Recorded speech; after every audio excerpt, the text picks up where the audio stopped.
करायचं स्मरण. जय जय रघुवीर समर्थ. श्री समर्थ कृपेने एक सुंदर असा बोध, एक सुंदर असं श्रवण आपल्याला प्राप्त झालेलं आहे. या श्रवणाच्या माध्यमातून उत्तमाचं सामर्थ्यसुद्धा समर्थांनी प्राप्त करून दिलेलं आहे. बघा प्रत्यक्षपणे भाग कसा दिलेला आहे, नक्कीच श्रवण करूया. समर्थ म्हणाले, या लोकांना मनातच काय, तुमच्या डोक्यात सुद्धा यांचा विचार करून बघा प्रत्यक्षपणे आपलं आयुष्य घालवू नका. कारण का, कोणती लोक, आपला देह हा साधेपणातला आहे, परंतु साधेपणा हे सर्वात चांगलं सौंदर्य आहे. ज्याप्रमाणे आपण आपल्या नातेवाईकांमध्ये बघा त्यांच्या घरी जात असतो, ते आपल्या घरी येत असतात, परंतु जर आपणच उत्तम प्रकारे वागण्याचा प्रयत्न केला, त्यांच्याशी साधेपणाने आपण बोलण्याचा प्रयत्न केला, तर तेच लोक बघा साधेपणात आपल्याला विचारत सुद्धा नाही. कारण का, आपला साधेपणा त्यांना वाटत असतं की आपल्यासारखं दुसरं कोणीही नाही आहे, आणि आपलेपणा हे सर्वात श्रेष्ठ नातं आहे. आपण सर्वांशी चांगलं बोलण्याचा प्रयत्न करत असतो, बरोबर की नाही. आपले नातेवाईक असू दे किंवा मित्रमंडळी असू दे किंवा आपले शेजारी पाजारी असू दे, बरोबर की नाही. आपण सर्वांशी चांगलं बोलण्याचा प्रयत्न करतो की नाही, जे आहे ते स्पष्टपणे बोलण्याचा प्रयत्न करतो की नाही. मग आपल्याशीच लोक विरुद्ध का होतात, कधी मनाला प्रश्न विचारला? बघा, पहावे आपणासी आपण, परंतु सर्वात श्रेष्ठ नातं तेच असतं जे प्रत्यक्षपणे आपुलकीच्या नात्याने सर्वांशी प्रेमाने बोलण्याचा प्रयत्न करत असतं. आपलं जे आयुष्य आहे ना, ते हसता हसता बघा प्रत्यक्षात आयुष्य निघून गेलं पाहिजे. आपल्या भविष्याचा विचार करत बसू नका. आपलं आयुष्य कधी निघून जाईल ना, कळणार सुद्धा नाही. कारण आपल्या आयुष्यात जे येणारे दिवस असतात ना, जे क्षण असतात, ते हसऱ्या आणि सर्वात महत्त्वाचं म्हणजे आनंदी आणि समाधानाने असणं गरजेचं आहे. कारण आत्ताचा हसरा क्षण हा उद्याच्या दिवशी परत मिळणार नाही आहे. म्हणून समर्थ म्हणाले, आपण लोकांचा का म्हणून विचार करायचा. आपल्या आयुष्यात जेवढं काही वाटून बघा प्रत्यक्षपणे वाढून ठेवलं आहे ना, त्यामध्ये समाधानी असणं आवश्यक आहे. बघा आता या कलियुगामध्ये संशयाच्या व्यक्तीवर विश्वास ठेवणं फार धोकादायक आहे. कारण आपल्याला असं वाटतं की ही व्यक्ती आपलीच आहे, परंतु या व्यक्तीवर जर आपण विश्वास ठेवत गेलो तर उद्याचा दिवस हा आपल्यासाठी खूप धोकादायक असणार आहे. कारण पैशाने फक्त राहणीमान बदलतो. आपल्याला आपला स्टेटस वाढवायचा आहे. आपण मोबाईलवर स्टेटस ठेवतो. समर्थांनी हा सुद्धा सुंदर भाग दिलेला आहे, पुढच्या भागात नक्कीच आपल्याला ऐकायला मिळेल. आपलं राहणीमान कशामुळे बदलतं? बघा, पैशाने संपूर्णपणे बदलत असतं, परंतु आपल्याला आपलं स्टेटस, आपलं चारित्र्य वाढवायचं आहे. त्यानुसारच बघा आपलं पुण्याई, आपली शिल्लक आपल्याला वाढवायची. मनातून उतरलेल्या लोकांना मनातच काय, बघा कुठेही आणि कसलाही विचार आपल्या डोक्यामध्ये आणून देऊ नका. कारण काय होतं, अशा लोकांचा विचार केला की आपल्याच मूड ऑफ होतो. कारण मनुष्य हा कर्मानं महान ठरत असतो, जन्म झाला म्हणून नाही. प्रत्येक जण बघा आयुष्य जगत आहे, पण एखादा क्षेत्र असेल, त्या क्षेत्रामध्ये प्रत्येकजण उतरत असतो. सर्वजण यशस्वी होतात का हो? नाही आहे. जो यशस्वी होतो, उत्तम प्रकारे बघा नंबर काढतो, त्याचंच नाव निघतं की नाही. म्हणून समर्थ म्हणाले, ज्याप्रमाणे जे झाड बघा प्रत्यक्षपणे आपल्याला पाहायला मिळत असतं, त्या झाडाची खोड, पानं, फुलं, फांद्या आपल्याला पाहायला मिळतात, परंतु प्रत्यक्षात मूळ पाहायला मिळत नाही आहे.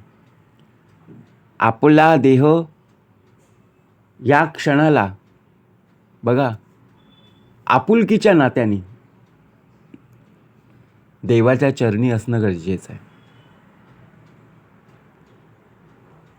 रस्त्यावर बघा प्रत्यक्षात रस्त्याच्या आजूबाजूला अनेक प्रकारची झाडं पाहायला मिळत असतात, फुलं पाहायला मिळत असतात, परंतु आपण तेच फूल घेतो जे आपल्याला बघा आकर्षित करतं. एखादं कोमेजलेलं फूल आपण घेऊ का हो? नाही आहे. कारण का बघा एखादं मोगऱ्याचं फूल आहे आणि एखादं बघा तगरीचं फूल आहे, बघा असतं ना ते तगर, त्यातला आपण कोणता निवडू हो? बघा तुम्हीच विचार करा. मोगऱ्याचा ना छोटंसं फूल असतं, तगरीचं पण तसंच असतं, परंतु या फुलाला सुगंध आहे, म्हणून आपण विचार करतो की हा फूल घेणं आवश्यक आहे. कारण भांडण लावणारे लोक आपल्या आजूबाजूला असतातच, त्यांचा विचार करत बसू नका. कारण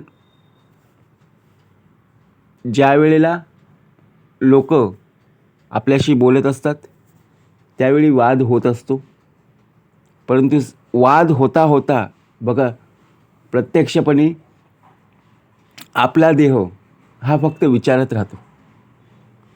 समर्थ म्हणाले, दुसऱ्यांच्या आयुष्याची आपण काळजी करणं बरं नाही आहे. दुसऱ्यांच्या आयुष्यात काय चाललंय हे सुद्धा जाणून घेणं गरजेचं नाही आहे. कारण प्रत्यक्ष हा काळ हा वेगळाच आहे, कलियुग आहे. समर्थ म्हणाले, दुसऱ्यांची विचारपूस करायला जाशील तर आपलाच देह अडकून राहील. म्हणून त्याचप्रमाणे आपल्याला आपल्या आयुष्यात काय कमी आहे हे पाहणं गरजेचं आहे.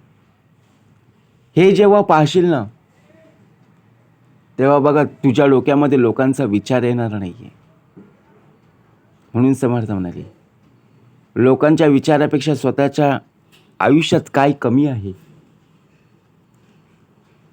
याचा विचार कर. जीवनामध्ये काहीतरी मागण्यापेक्षा आहे ना काहीतरी देण्यात महत्त्व असतं. आपली भूमिका काय असते हो? मला काहीतरी मिळावं, जे मी मागेन ते मला प्राप्त व्हावं, परंतु काहीतरी आपण दिलं पाहिजे. कारण मागितलेला स्वार्थ आणि दिलेलं प्रेम असतं. आपल्या घरामध्ये सुद्धा आपली लहान मुलं असतात, लहान मुली असतात की नाही, ते आपल्याजवळ बघा हट्ट करत असतात की मला हे हवंय ते हवंय. आपली पत्नीसुद्धा हट्ट करत असते, परंतु कधी विचार केला का हो? आपण लोकांकडून मागितलं, परंतु आपल्याला सुद्धा देणं आहेच. लोकांचं आपण किती दिवस खाणार हो? बघा आपल्याला सुद्धा प्रत्यक्षात दिल्या शब्दाला जागलं पाहिजे. म्हणून समर्थ म्हणाले की प्रत्यक्षात ज्या ज्या वस्तू बघा आपल्या आयुष्यात येत असतात त्या त्या आयुष्यात आनंद प्राप्त होत असतो. कारण एवढं मोठं आपलं नशीब नाही आहे, बरोबर की नाही? एवढं मोठं नशीब सर्वांचं नसतं की जोडीदार चांगलाच मिळेल. पण समजूतदार असला की मग तो कसाही असो चांगलाच वाटतो ना. आपला मित्रच पहा, आपल्या आयुष्यात असे मित्रसुद्धा पाहायला मिळतात, अशा मैत्रिणीसुद्धा पाहायला मिळतात. ज्यावेळी एखादा कार्यक्रम असेल त्यावेळी बघा ते बरोबर हजर राहतात, परंतु आपल्यावर जेव्हा दुःख येतं, एखादं संकट कोसळलं की त्यांना फक्त कारणं आठवत असतात. म्हणून समर्थ म्हणाले, जोडीदार चांगलाच मिळेल एवढं मोठं आपलं आता नशीब नाही आहे.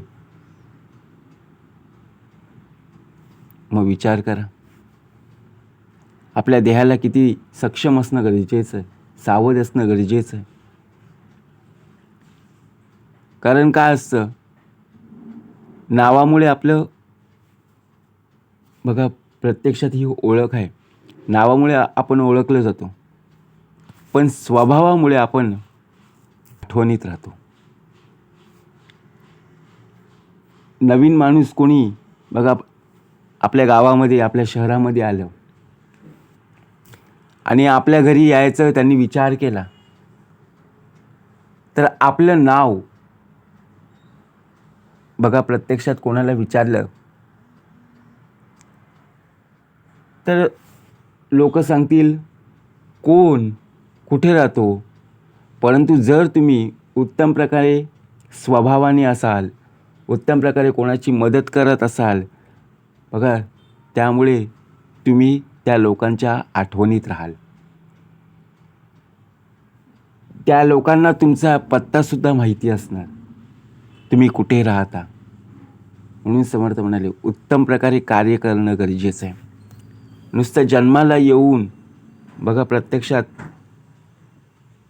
आपण या पृथ्वी तलावर ओझं निर्माण करत असू, मग उपयोग काय? काय करा ते आत्ता करा, समर्थ म्हणाले, तरच आयुष्य उत्तमच आहे.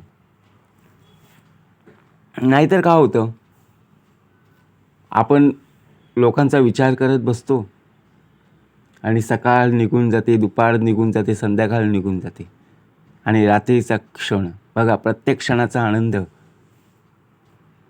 हा उत्तम प्रकारे आनंद घेऊनच जगला पाहिजे.